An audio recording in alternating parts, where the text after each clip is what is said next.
The Bulldogs square off against in-state rival Georgia Tech. And if you enjoy fishing, you won't want to miss 41 NBC's Dustin Wilson with this week's Sports Spotlight.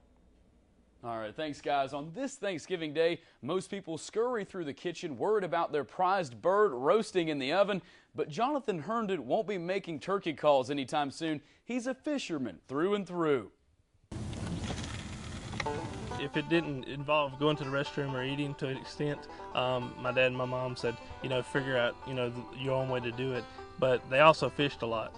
And I said, well, hey, this is something I'm good at. This is something that I'm not slowed down or hindered by. Jonathan Herndon, a professional fisherman, turned tragedy into triumph after being paralyzed from the neck down at just 10 months old. Children are just learning to pull up on stuff, not really trying to walk, just trying to test their balance. And when I did, I just fell over, and the third vertebra from the top in my spine pinched all my motor nerves, and I was paralyzed from the neck down. Fishing came naturally for Herndon, and he quickly found success on the water.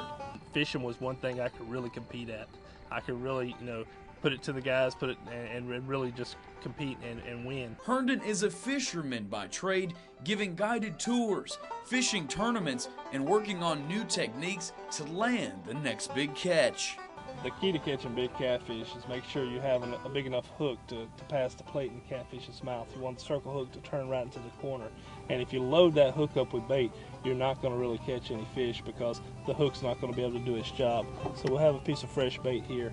And if I take this bait and I run it all the way through and sit here and cover that whole hook up, it's not going to do me any good. So I'm going to take the bait, hook it right through the corner, and kind of let it hang. Now the whole hook gap is exposed, and when the fish hits it, boom, he's got the whole hook, and it's time to reel him in. Herndon says the weather or the time of day shouldn't stop you from fishing, but can dictate your approach to the sport. Early in the morning, you're going to want to go more shallow, maybe a top water bite this time of the year, see what you can get. On into the day, you're going to want to, fish points and suspended ledges and structure. As the sun sets over Lake Oconee, the lines are reeled in, the nets put away, and Herndon's story of overcoming adversity ripples with the flowing waters. I like to show, what I've accomplished in this sport to other people with disabilities, whether it's just one child or one young adult or one parent of a child that's with a disability. If I can touch them and show you can do anything you put your mind to, then I've done my job. Herndon says because of the unusual warm fronts we've seen recently, fish are spread out all over in different parts of the water. Herndon did say the trend he's seen with bass is the fish are schooling around 25 to 30 feet.